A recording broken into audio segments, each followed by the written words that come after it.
qu'est-ce que vous dites? Comment il faudrait se comporter avec Boris Johnson, qui, encore une fois, bon, vous sympathisiez pendant la dernière campagne présidentielle sur le Brexit, sur, sur ces différentes prises de position. Madame Claire, je n'ai pas sympathisé avec M. Johnson, que je ne connais pas. J'ai juste dit le peuple anglais a le droit de décider pour lui-même. C'est quand même clair, ça. Je veux dire, moi, je suis une polytraumatisée du référendum de 2005. Pardon, je pense que je ne suis pas la seule. C'est-à-dire que les Français ont dit non à la Constitution européenne et les gouvernants ont voté dans leur dos pour leur imposer un texte qu'ils avaient refusé par référendum.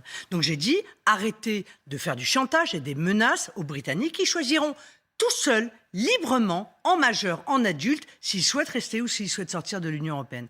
Pourquoi je veux faire un référendum sur l'immigration? Je vous signale d'ailleurs que, à la différence de beaucoup de gens que j'entends parler de référendum sur l'immigration, le mien, il est rédigé. Intégralement rédigé. Parce qu'un référendum, pour ceux qui nous écoutent, c'est pas est-ce que vous êtes pour l'immigration, oui ou non. C'est un projet de loi très précis que j'ai rédigé, encore une fois, avec des conseillers d'État, avec des magistrats, et que tout le monde peut aujourd'hui consulter. Ça, c'est le sérieux. Ça, c'est du sérieux. Ça, c'est de la rigueur à destination des Français. Qu'est-ce que vous feriez dans l'affaire de Calais avec Boris Johnson? Moi, c'est pas moi qui ai signé les accords du Touquet. C'est pas moi qui les ai négociés. Mais s'il fallait que je les renégocie... Je précise que c'est un accord entre la Grande-Bretagne et la France pour que les migrants n'arrivent pas en Grande-Bretagne en échange d'une certaine somme, de millions d'euros, pour résumer. Oui, enfin, c'est un peu plus compliqué, ça. C'est-à-dire qu'en réalité, plutôt que de mettre la frontière sur les côtes britanniques, on met la frontière sur les côtes françaises pour éviter quoi? Pour éviter que les migrants fassent ce qui s'est passé il y a quelques jours. C'est-à-dire prennent des bateaux et aillent se noyer au milieu de la Manche. Bon, je trouvais que c'était plutôt bien comme concept. Maintenant, ce que je renégocierais dans les accords du Touquet, c'est que je dirais à M. Johnson, écoutez, vous êtes bien gentil, hein, mais nous-mêmes, on est full up. Donc, si vous avez des clandestins qui arrivent sur le territoire britannique, vous ne les renvoyez pas en France, vous allez les renvoyer dans leur pays d'origine. Voilà, d'accord? Parce que nous aussi, on a, a priori, entre 700 000, dit M. Darmanin, 900 000, dit M. Stefanini, 1 million de clandestins. Voilà, que l'on doit nous-mêmes renvoyer dans leur pays d'origine. Et donc, chacun fera sa part du travail. Voilà ce que je dirais. Mais fondamentalement, le problème, c'est empêcher les clandestins d'entrer en France. Et là-dessus, rien n'est fait. Enfin, Emmanuel Macron, encore une fois, n'a strictement rien fait. Il a laissé la situation telle qu'elle. M. Darmanin a beau s'agiter dans tous les sens, parler, là encore, montrer ses muscles. Les obligations de quitter le territoire ne sont pas appliquées. Il y a toujours... Juste un mot là-dessus. Vous, comment vous feriez précisément pour les faire appliquer, pour que les pays d'origine acceptent le retour de clandestins ou de radicalisés qu'on souhaite expulser? Bon, en un mot, enfin rapidement, parce que je voudrais... rapidement, oui. Eh bien, je ferai un bras de fer. Voilà, je ferai un bras de fer. Je leur dirai, écoutez, soit vous respectez le droit international et vous reprenez vos ressortissants, soit j'arrête les visas totalement. Je ne délivre plus un seul visa à destination au bénéfice de votre pays. Deuxièmement, j'envisage même éventuellement de limiter les transferts de vos propres compatriotes qui travaillent en France vers leur pays d'origine. Transfert d'argent. Oui, des transferts d'argent. Donc c'est la proposition qu'a fait Arnaud Montebourg. Non, c'est la proposition que j'ai faite depuis très longtemps et qu'Arnaud Montebourg a trouvé manifestement très bonne. Tant mieux, je veux dire, moi, plus il y a de gens que j'arrive à convaincre, mieux je me porte. Mais c'est sûr qu'il faut faire preuve. Il l'a retiré. Bon, ben voilà, vous voyez, du coup, je reste la seule à la porter. Bon, c'est ça le courage.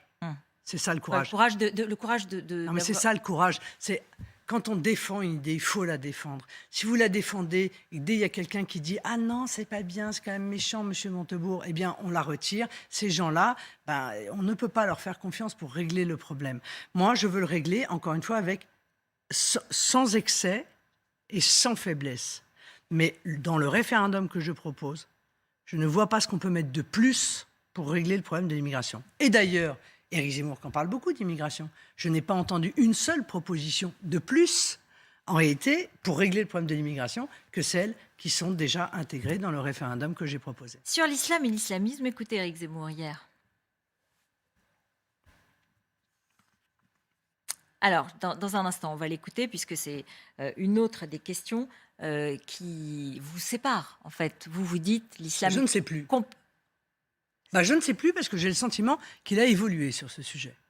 Il nous a expliqué, enfin moi, il m'a assez brutalement accusé d'avoir dit que l'islam était compatible avec la République et que moi je luttais. Bien sûr, vous l'avez dit, vous le répétez. Oui. Je le dis depuis des années. Et que moi je lutte contre l'islamisme, c'est-à-dire je ne lutte pas contre une religion, je lutte contre une idéologie, qui est une idéologie qu'on appelle l'islam politique également, et qui vise à imposer la charia, c'est-à-dire un certain nombre de règles qui vont évidemment à l'encontre de nos valeurs, de nos lois, de notre constitution, etc. Est-ce que vous dites comme lui? Alors hier, il a répondu à une question de Gilles Boulot, qui lui a demandé s'il serait le président de tous les Français. Et il a dit « je serai le président de tous les Français ». Mais voilà, on va l'écouter justement. Le président de la République est le président de tous les Français. Et moi, je serai évidemment le président des Français de confession musulmane. Vous savez, j'ai toujours dit, contrairement à beaucoup d'autres, je ne distingue pas entre l'islam et l'islamisme. Parce que ça, c'est la même chose. C'est une fausse distinction. En revanche, je distingue entre l'islam et les musulmans. Et j'appelle tous les musulmans à s'assimiler et à renoncer à la pratique de l'islam qui consiste à imposer un code juridique et politique. Vous êtes d'accord? Ah non, écoutez, non, je suis désolé, parce que là, pour le coup, il dit en réalité, je demande aux musulmans d'abandonner leur foi. Moi, je ne leur demande pas ça. Parce que moi, je suis très respectueuse de la Constitution française et de la liberté de conviction, y compris religieuse. Car dans la Constitution française, la religion est une conviction comme une autre. Or, moi, je suis attachée à cette liberté de conviction, donc je ne vais pas demander à des gens d'abandonner leur foi. Enfin, je veux dire, en revanche, je vais lutter contre l'islamisme. Mais je ne vais pas dire, je lutte contre l'islamisme. Non, j'ai rédigé une proposition de loi très précise. Justement, dans cette proposition, vous parlez d'idéologies islamistes au pluriel, oui. Et dans lesquelles j'ai pris au hasard deux articles. L'article 7, vous dites « Tout étranger qui de façon habituelle diffuse des idéologies islamistes peut, quelle que soit sa situation familiale, faire l'objet d'une décision d'expulsion. Oui. » Alors on peut dire que c'est déjà la définition des idéologies islamistes par rapport à la liberté d'opinion, ça peut être sensible, mais... Non, mais c'est décrit dans l'article 1er, hein, c'est-à-dire, c'est décrit très clairement l'incompatibilité radicale qui peut exister entre ces idéologies et les droits, libertés et principes reconnus ou consacrés par la Constitution, et notamment la dignité de la personne humaine, la liberté de conscience et d'expression, le respect de la laïcité de l'État, les procédures démocratiques, des institutions, la primauté de la loi commune. Donc tout est décrit. Tout est décrit de manière très précise. Mais pour moi, si vous voulez, l'islamisme, c'est comme le nazisme ou le racisme. C'est une idéologie. Il faut donc la combattre partout où elle s'exprime, dans les écrits, dans le financement dont elle peut faire l'objet, dans la promotion dont elle peut faire l'objet, dans les associations où elle est soutenue. Voilà. Concrètement, justement, par exemple, dans cet article 7, vous dites il ferait l'objet d'une expulsion s'il diffuse cette idéologie.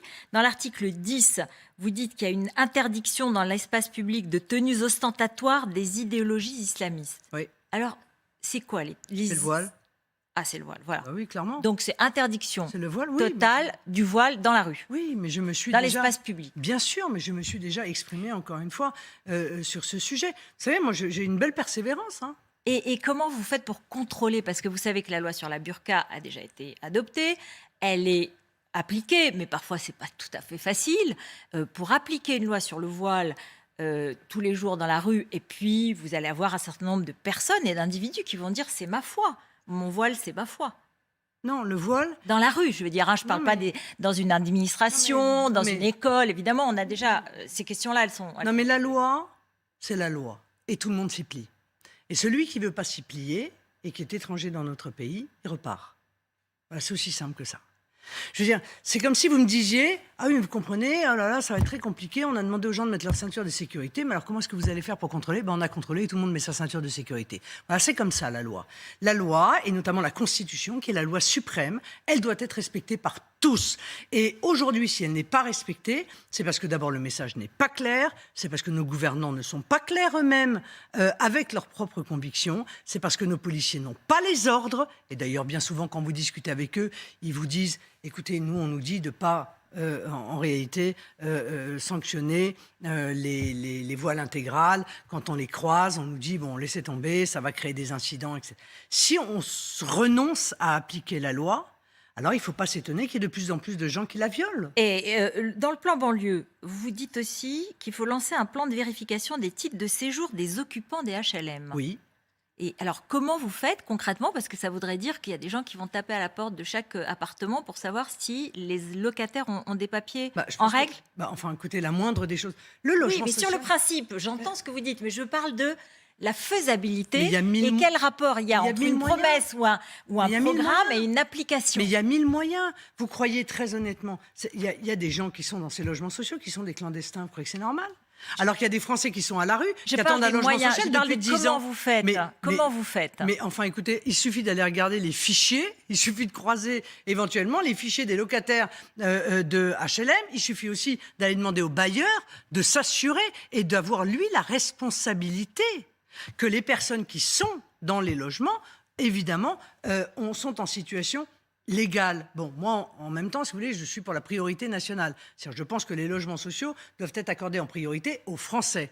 Parce que c'est normal, ils sont dans leur pays et que les Français les plus modestes doivent être servis en premier par rapport à ceux qui n'ont pas la nationalité française. Tout ça me paraît être une évidence. Ça choque un certain nombre. Je ne comprends même pas pourquoi ça choque, moi. Vous voyez, donc ça me dépasse. Donc, voilà. Mais je pense qu'il ne faut jamais renoncer à faire appliquer la loi, car c'est en renonçant qu'on se retrouve dans la situation anarchique dans laquelle nous sommes aujourd'hui. Les droits des femmes, est-ce que vous allez faire une affiche Marine femme d'État? Il paraît que c'est quelque part prévu. Peut-être, c'est ce que j'aspire à être, une femme d'État. Oui, mais vous avez beaucoup critiqué, évidemment, et je l'ai fait aussi, en tout cas en posant des questions, la position d'Éric Zemmour sur la place des femmes dans la société, et beaucoup de féministes le font. Mais est-ce que, du coup, vous êtes pour autant devenue féministe, défenseur des droits des femmes? Et par exemple, pour avoir une preuve, entre guillemets, quel budget vous mettriez sur les luttes contre les violences contre les femmes? Aujourd'hui, c'est 300 millions d'euros. Les féministes, globalement, celles qui luttent contre les violences contre les femmes, demandent 1 milliard. Oui, mais pourquoi pas, si ça le nécessite?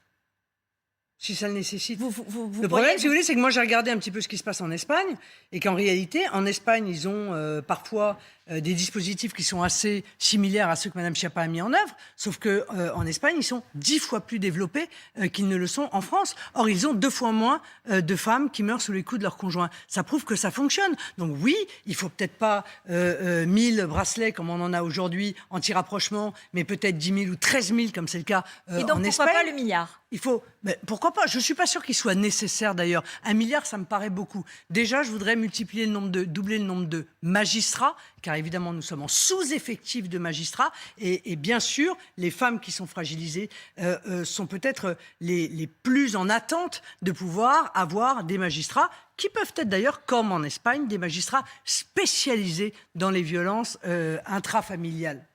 Voilà, c'est l'heure de l'arrivée de François Langlais. Merci beaucoup. On parlait de chiffres. Il nous rejoint. Merci François de nous rejoindre. Éditeur économique TF1 LCI. Et dans vos propositions économiques, on n'a pas connu une telle croissance depuis 1973, même si elle est aujourd'hui menacée par la crise sanitaire et par l'inflation. Alors là-dessus, on va essayer de voir aussi de quelle façon vos propositions sont crédibles face à cette élection. Première question sur la monnaie. C'est votre 3e candidature à la présidentielle. En 2012, vous vouliez sortir de l'euro, l'Union monétaire européenne, et revenir au franc français. En 2017, changement de cap, vous vouliez les 2 monnaies en parallèle, le franc et puis l'euro. Et puis aujourd'hui, nouveau tête à queue, plus question de revenir au franc. Vous dites finalement, l'euro, c'est pas si mal. Alors on pourrait se dire, bon, qu'est-ce que ça va être en 2027? Encore, je ne sais pas, le dollar américain ou le rouble russe? Plus sérieusement, comment est-ce qu'on peut changer d'avis sur une question aussi essentielle que la monnaie qui est le socle de l'économie? Non, monsieur Langlais, pas vous, pas cette question-là, pas cette caricature et pas vous. Attendez. Parce qu'en fait, on pense la même chose. Laissez-moi terminer. Parce qu'en fait, on pense la même chose. 3 positions. Non, ça n'est pas tout à fait vrai.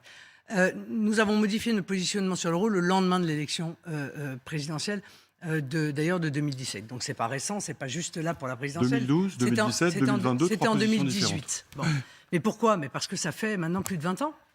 C'est ça le problème, monsieur Langlais. Moi, je n'aime pas cette monnaie. Je vous l'ai dit, je le redis. Je pense que ça a été un inconvénient. Je pense que c'est une des raisons de la désindustrialisation du pays. Je pense que c'est un des inconvénients en termes de compétitivité de notre pays. Mais maintenant, ça fait plus de 20 ans que nous avons l'euro. Et surtout, il s'avère, et ça c'est plutôt pas trop mal, que l'Union européenne elle-même a changé. C'est-à-dire qu'elle a assoupli sa politique monétaire. Vous êtes d'accord avec moi? Les dogmes qui étaient les siens et qui étaient les plus insupportables pour nous, eh bien, ont été assouplis. On ne parle plus des critères de Maastricht. Hein. C'est terminé. Alors, ça va revenir probablement, mais on n'y est pas. Je ne suis pas sûr. C'était le dogme absolu. On ne parlait que de ça. Vous-même, vous ne parliez que de ça. On ne pouvait pas évoquer une seule mesure sans qu'on dise « Oh là là, les dogmes de Maastricht ». Bon, c'est terminé, il n'y a plus de dogmes de Maastricht. Et surtout, il y a eu de la création monétaire.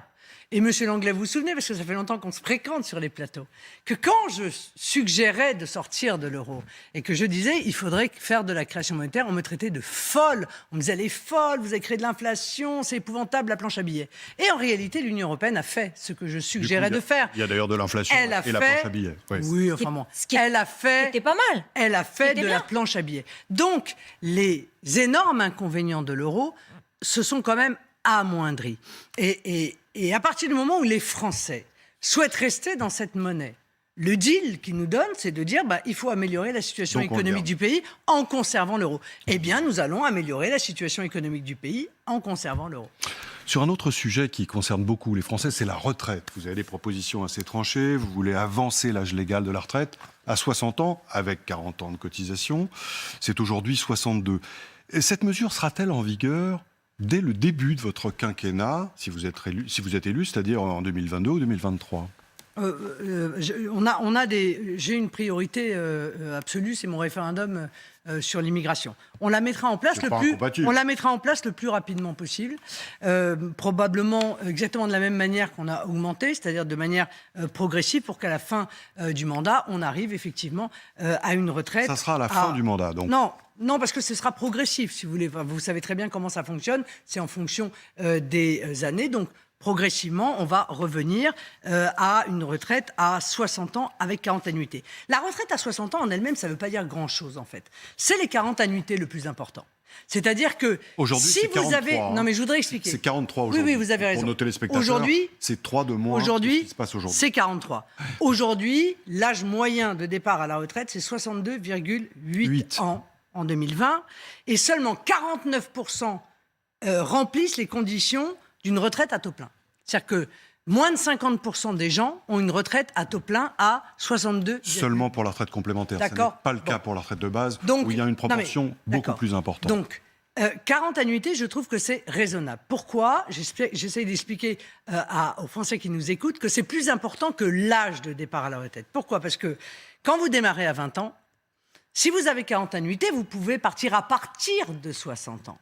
Mais il est sûr qu'en l'espace de 30 ans, 40 ans, et oui, il y a eu un décalage, bien évidemment, il y a eu un décalage d'entrée dans la vie professionnelle qui fait que aujourd'hui, la moyenne, c'est 25 ans à peu près d'entrée dans la vie. Entre 22 et 25, disons. Voilà, entre 22 et 25, en raison de beaucoup de jeunes qui font des études.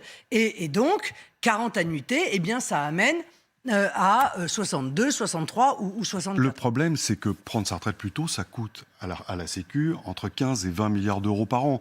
Alors qu'aujourd'hui même, dans le système que vous trouvez injuste, c'est-à-dire départ à 62,8 années, les Français partent à la retraite 4 ans plus tôt que les autres pays de l'OCDE en moyenne. Alors même que, vous vous souvenez que la retraite à 60 ans, c'était évidemment François Mitterrand qui l'avait mise en œuvre en 81. Ah, puis si. Avec 37 annuités et demie, quand même. Oui, mais à l'époque, l'espérance de vie était 10 ans inférieure. D'accord. Et je vous rappelle que la retraite, et je vous rappelle quand même que les 40 annuités, c'est Balladur, c'était pas un ignoble gauchiste quand même. Enfin, me semble-t-il. Oui, c'était il y a 30 ans. Depuis, l'espérance de vie a beaucoup progressé. Comment vous faites Monsieur Langlais, l'espérance de vie... d'ailleurs. Mais l'espérance de vie en bonne santé... Elle a autant augmenté que ça ? Écoutez, l'espérance de vie, c'est 10 ans d'écart entre 80 et aujourd'hui pour les hommes et 8 ans pour les femmes. L'espérance de vie en bonne santé, monsieur Langlais. Pas l'espérance de vie avec l'incapacité de profiter des quelques années alors que vous avez travaillé durant 40 années. Ça vaut certainement pour des métiers difficiles. Pour autant, la règle générale, ça vous coûtera entre 15 et 20 milliards d'euros. D'où viennent-ils ? Comment vous financez ce projet de retraite, c'est-à-dire de retour en arrière, entre guillemets, à 40 ans de cotisation et à 60 ans, à l'âge de 60 ans? Eh bien, je vais d'abord mettre en place une grande politique de natalité. Parce que pour sauver le système de retraite, il faut faire des enfants. Bon. Oui, alors, et donc, on met quand même 25 ans à faire quelqu'un qui travaille. Ah oui, mais vous savez, monsieur Langlais... Non, mais monsieur Langlais, vous savez, la politique, c'est ça. C'est prévoir. Et c'est, si possible, avoir du temps long. Parce que, vous voyez, si on avait prévu, on ne se retrouverait pas avec un numerus clausus de médecins qui fait qu'on va chercher des médecins étrangers parce qu'on n'a plus de médecins français. Vous voyez ? Donc moi, je veux prévoir. Et deuxièmement, on recrée de l'emploi. Parce que la réalité, c'est qu'il manque, en fait... Dans le nombre de salariés privés, il manque 2 millions de travailleurs. Il faut donc recréer de l'emploi. Il n'y a jamais eu autant d'emplois salariés en France qu'aujourd'hui. Alors, vous pouvez en créer davantage. Vous avez raison, mais c'est la raison pour laquelle M. Langlais a arrêté de faire peur aux Français avec des visions apocalyptiques sur la retraite. On est toujours en train de nous expliquer que la retraite, c'est un drame, c'est épouvantable, etc. Le corps nous dit exactement l'inverse. Il nous dit, mais non seulement c'est pas un drame... Le comité d'orientation des retraites. Il nous dit, non seulement c'est pas... Tiens. Oui. Non seulement ça n'est pas un drame, le rapport, c'est un drame, le pourcentage de PIB réservé au paiement des retraites, en réalité... 14%, c'est l'un des chiffres les plus élevés au monde. Voilà, il va descendre, d'ailleurs il va descendre à 13,7 en 2022, et même il va baisser de 2030 à 2070 à 11 à 13%. C'est parfaitement soutenable. C'est ça la mesure de la soutenabilité, en réalité, d'un régime de retraite. Alors... nous allons mettre en place les conditions d'emploi supérieur. Arrêtez de me dire qu'il n'y a jamais eu autant d'emplois en France. Il y a 5 800 000 chômeurs. C'est vrai. Bon, sur les régimes spéciaux, juste, Madame Le Pen. Avant de finir, pardon, juste un mot, parce qu'il y a une question encore une fois, de crédibilité. Est-ce que vos propres électeurs croient à un retour à la retraite à 60 ans, puisque... on a l'impression que c'est la Lune. Mais... pour ceux qui ont des travaux pénibles, certainement. Mais pour ceux qui travaillent de façon plus agréable ou qui leur donne au moins un revenu plus consistant qu'une retraite, pourquoi est-ce que la retraite à 60 ans serait cette perspective? Et est-ce qu'ils y croient vraiment? Ils savent très bien que tous les autres pays l'ont fait. Et moi, je me demande si vos électeurs y croient vraiment. L'intérêt de la proposition que je formule, qui est parfaitement juste sur le plan social, c'est que précisément les travailleurs manuels, bien souvent, ils démarrent jeunes. Ils commencent tôt. Ils commencent à 20 ans. Ils commencent à travailler, ou à 18 ans même, ou à 20 ans. Eux, ils pourront partir à 60 ans parce que le travail manuel, c'est dur. Et qu'à 60 ans, on est usé. On peut comprendre ça quand même, parce qu'on fait preuve d'humanité avec la terre entière, mais on considère qu'on ne doit pas faire preuve d'humanité avec ceux qui ont travaillé 40 ans de leurs mains, dans le froid, tôt le matin, la nuit. En revanche, vous et moi, Madame Elkrief, qui avons fait, ou Monsieur Langlais, qui avons fait des études et qui avons très certainement eu notre premier emploi à 24 ans, 25 ans, 26 ans. Mais nous, il n'y a pas de problème. Nous, on peut travailler jusqu'à 65 ou 66 ans. Aucune difficulté pour ça. Donc, vous voyez, ma proposition, elle est juste. Et précisément, elle évite d'ailleurs le problème, le casse-tête effrayant du calcul de la pénibilité. Il n'y a plus besoin de calculer la pénibilité. On a quand même compris que le financement était un peu nébuleux, que vous spéculez sur l'augmentation du taux de natalité et la création d'emplois. On souhaite ça à la France. Mais Monsieur Langlais, je vais faire des tas d'économies, croyez-moi. Croyez-moi, je vais faire des tas d'économies. Vous voyez, je vais faire des économies sur les éoliennes, je vais faire des économies sur la mise en réseau, sur la mise à... Il faudra financer les centrales nucléaires. Du réseau... Non, pardon. Quelques mots sur les impôts. Non. Où est-ce que vous allez faire des économies alors? On me le faisait quand j'étais jeune, on me le fait plus. Je vais faire des économies sur l'immigration. D'ailleurs, je vous invite à venir demain. Je fais une conférence de presse sur le chiffrage de mon projet d'économie sur l'immigration. C'est combien? 16 milliards par an. 16 milliards par an. Je vais faire le chiffrage également, d'ici quelques semaines, de la lutte contre la fraude. 15 milliards, je suis raisonnable. Il y a même des gens qui parlent de 45 ou 50 milliards. Vous voyez, je suis raisonnable, je dis 15 milliards. Ça fait 30 milliards déjà par an.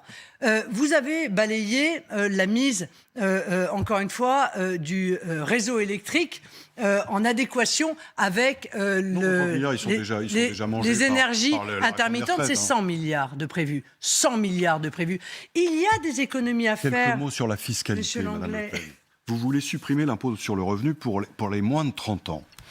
Alors, on se pose la question, justement, vous qui ambitionnez d'être juste, ça semble quand même être une mesure assez inégalitaire. Ça veut dire qu'un jeune banquier d'affaires comme Emmanuel Macron, il y a 30 ans, il y a 15 ans, quand il avait 30 ans, alors qu'il gagnait sa vie plus que bien des centaines de milliers d'euros par an, le voilà exonéré, grâce à vous, d'impôt sur le revenu. Par ailleurs, si c'est fait pour lutter contre l'exil fiscal, puisque ça semble être votre objectif, et les départs à l'étranger de jeunes, vous ne faites jamais que repousser ces départs, puisque dès lors que ces jeunes ont 30 ans, les voilà frappés par l'impôt sur le revenu qui revient. Pourquoi pas baisser l'impôt sur le revenu pour toutes les générations et être véritablement juste, puisque c'est votre objectif? Alors, je vais essayer de reprendre dès le début. Je vous rappelle quand même que même quand on ne paye pas l'impôt sur le revenu, on paye quand même 40% d'impôt. Hein. Bien sûr. D'accord, bon. Non, mais parce qu'on a l'impression que l'impôt sur le revenu, c'est l'intégralité des impôts qu'on paie. Bon, quand on gagne bien sa vie, l'impôt sur le revenu, la réalité, c'est que vous payez quand même 40%.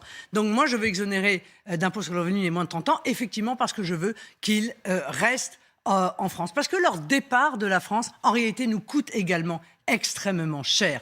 Et que ce que je leur aurais rendu pour leur aider à commencer leur vie, à prendre un prêt, à s'installer, à créer une famille, peut-être à monter d'ailleurs leur société, parce que je souhaite également exonérer les jeunes créateurs d'entreprises pendant 5 ans d'impôts sur les sociétés. C'est la Startup Nation à la mode?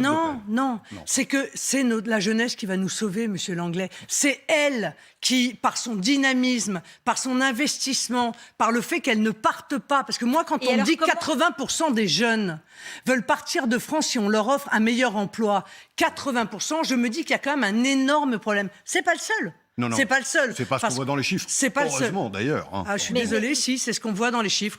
Il y a un sondage qui dit que 80% des jeunes seraient prêts à partir à l'étranger pour avoir un meilleur emploi. Eh bien, je leur offre en réalité un emploi qui paye mieux, puisque je les exonère jusqu'à l'âge de 30 ans de l'impôt sur le revenu. Je veux qu'ils restent en France, je veux qu'ils participent à l'activité économique de notre pays, parce qu'un pays qui perd sa jeunesse, c'est un pays qui perd sa vitalité. Donc c'est important. Non, mais c'est très important, et c'est une proposition sur laquelle on voulait revenir avec François. Mais il n'y a pas que d'ailleurs.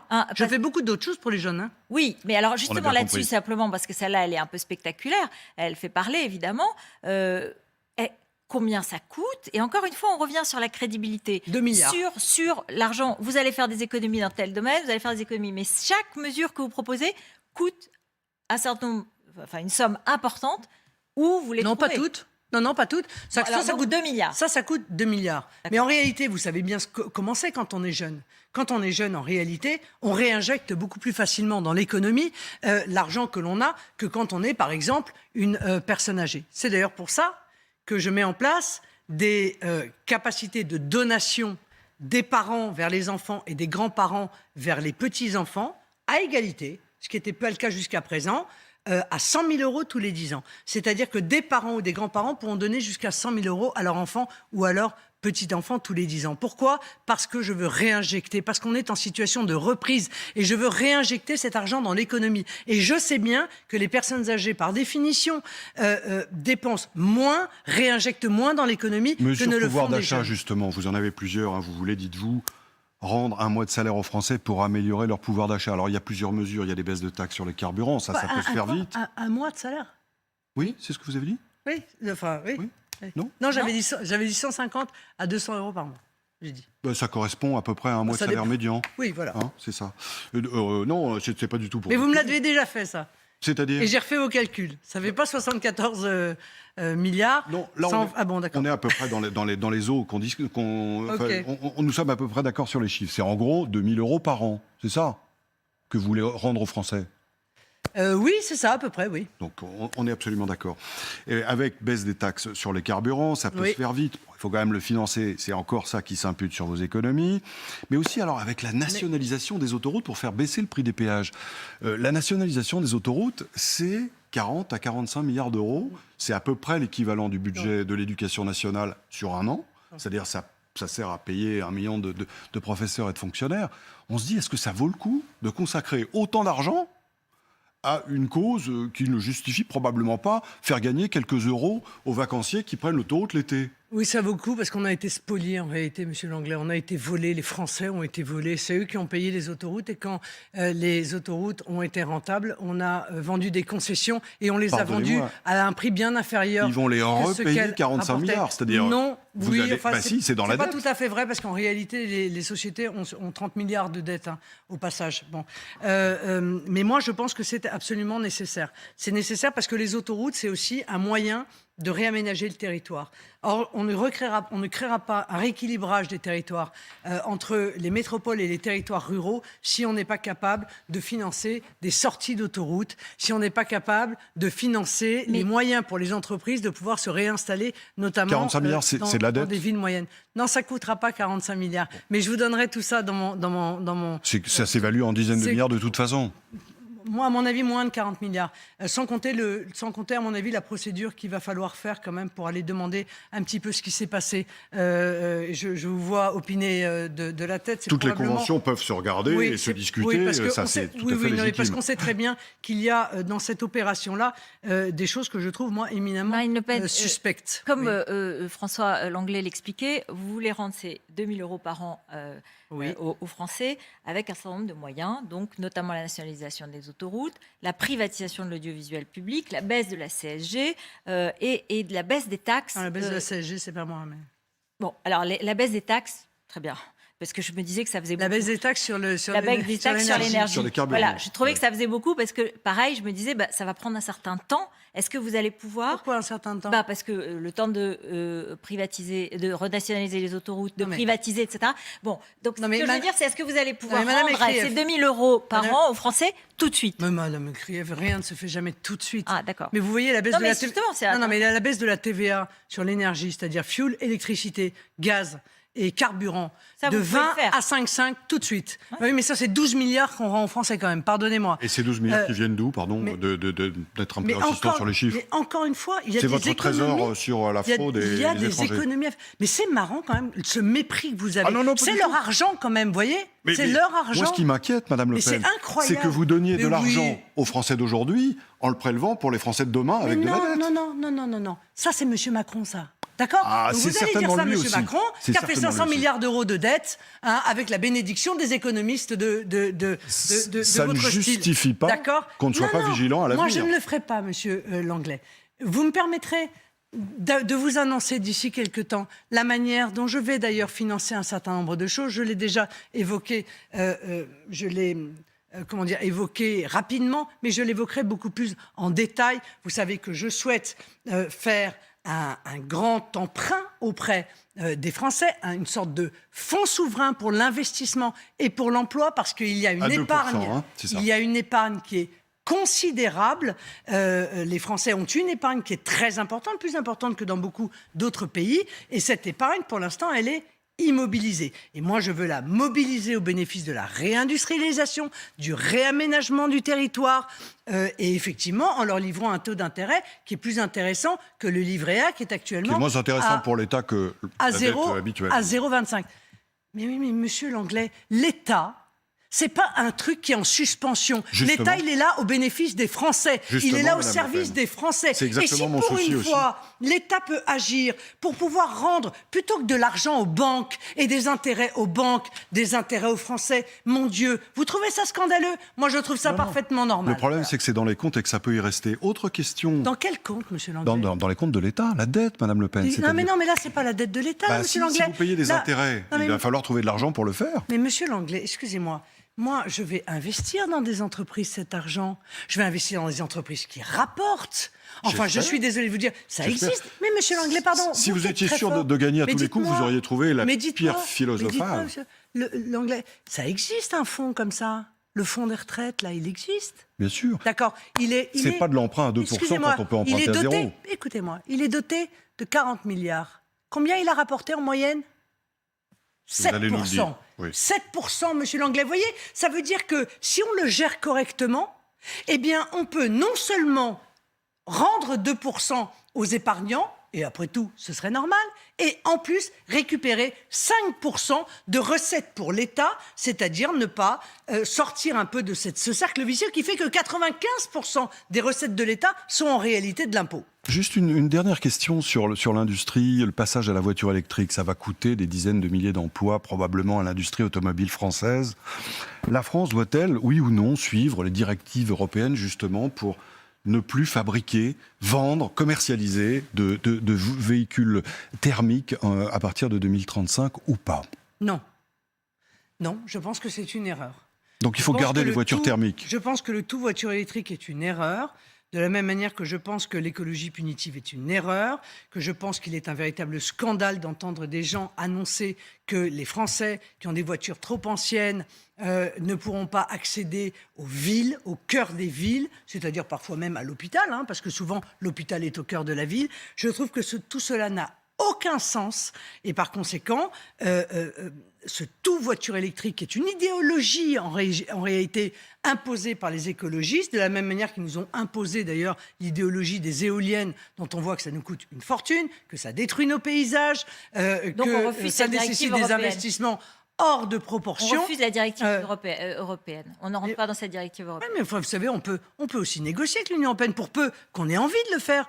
Il me semble là qu'il y a une négociation qui se fait sur le nucléaire, sur la taxonomie. Oui. Au départ, l'Allemagne toute puissante avait dit il est hors de question que le nucléaire soit considéré comme une énergie propre. Mais c'est pas gagné. Ah oui, mais c'est pas gagné parce qu'on a laissé beaucoup l'Allemagne aussi avoir la main. Pardon, parce qu'à force de dire le couple franco-allemand, tout ce que fait l'Allemagne, c'est merveilleux, l'Allemagne s'autorise des choses qui vont à l'encontre de nos intérêts nationaux. Parce que, je voudrais quand même, c'est bien parce qu'on ait un peu le temps. Pourquoi il y a une guerre comme ça contre le nucléaire de la part de l'Allemagne ? Mais parce que c'est un problème de compétitivité. C'est un problème de compétitivité. Mais bien sûr, en réalité, ils veulent supprimer aux entreprises françaises le bénéfice de compétitivité que représente l'énergie très peu chère qu'est le nucléaire. Et pour faire cela, ils mènent du lobbying, ils racontent des mensonges et ils essayent de convaincre par l'intermédiaire d'ONG évidemment financé, que le nucléaire est une énergie dangereuse. Vous voulez maintenir la production de voitures thermiques en France au-delà de la limite fixée par l'Europe. Oui, je le souhaiterais. D'autant que je pense que l'avancée technologique nous permettra de transformer la voiture thermique en limitant d'ailleurs le risque de pollution. Voilà. Mais ce qui pollue le plus, Monsieur Langlais, c'est le libre-échange. Or, on n'arrête pas de signer des accords de libre-échange. Tous les jours, on signe des accords de libre-échange. Heureusement, d'ailleurs. C'est ça, en réalité, qui pollue le plus. Ce qui ne pollue pas, c'est le localisme, c'est produire au plus près, retraiter sur place, c'est réindustrialiser, c'est arrêter d'aller acheter à 10 000 km des choses que l'on pourrait produire à 10 km. Dernière question, pardon, mais je crois que vous partez en Pologne. Vous partez pour la Pologne. Et il y a cette question, évidemment, de la frontière, du mur que vous approuvez, que les Polonais veulent construire pour éviter que les migrants arrivent de Biélorussie. Ce président de Biélorussie, il est soutenu, vous dénoncez l'instrumentalisation des migrants comme arme contre l'Europe, il est soutenu par Vladimir Poutine. Donc, je me suis demandé comment vous pouviez concilier... Mais je me moque complètement de savoir par qui il est soutenu. Moi, non, quand même, c'est important parce que c'est ce qui lui a donné la force de pouvoir envoyer cette arme contre l'Europe et contre la Pologne, en l'occurrence. Pardon, Madame Cré. Mais il me semble que là, il est plutôt soutenu par Erdogan, là. Oui, mais Vladimir Poutine était quand même très proche de Loukachenko. Et comment est-ce que vous conciliez... Je ne vais pas me lancer dans un débat comme ça géopolitique avec vous, mais je crois que vous êtes un peu caricatural. Car la réalité, c'est que les relations entre la Biélorussie et la Russie sont plus compliquées qu'on ne le dit. Mais là, en l'occurrence, il est soutenu par Erdogan. Et d'ailleurs, il a pris modèle sur Erdogan. Erdogan a fait du chantage à l'Union européenne en disant « C'est simple, si vous ne me donnez pas 6 milliards, eh bien moi j'ouvre les portes et je vous envoie l'intégralité des migrants. » Eh bien, comme ça a fonctionné, puisqu'on a donné les 6 milliards, Loukachenko s'est dit « Tiens, moi aussi, je vais user de l'arme migratoire. » Et d'ailleurs, ça donne des idées même à Xavier Bertrand, qui lui-même veut user de l'arme migratoire contre Johnson en disant « Laissons donc passer les clandestins vers la Grande-Bretagne, comme ça, ça fera pression sur... » On n'utilise pas les hommes comme une arme, d'accord ? On n'utilise pas... Vous dites aussi à Vladimir Poutine. On n'utilise pas les hommes comme une arme. On n'utilise pas les flux migratoires comme une arme politique. Et donc moi, à chaque fois qu'un pays s'oppose à cela, je suis évidemment derrière ce pays. Et d'ailleurs, ça fonctionne, la fermeté, puisque la Pologne a dit « Non, vous ne passerez pas ». Et l'Europe aussi, il a dit. L'Europe aussi. Vous ne passerez pas. Et qu'a fait M. Loukachenko? Il a bien été obligé de remettre tous ces pauvres gens qu'il avait fait venir dans un avion pour les renvoyer de là où ils étaient venus. Merci beaucoup François de nous avoir rejoints. Merci Marine Le Pen. C'est moi qui vous remercie. On refera des interviews tout au long de cette campagne électorale. Merci d'avoir passé ce moment avec nous et d'avoir répondu à toutes nos questions. Merci. Vous avez évoqué ce difficile métier des journalistes, ce difficile métier des politiques qui doivent répondre parfois à des questions désagréables. Mais vous êtes prêtés au jeu. Merci. Alors, Éric.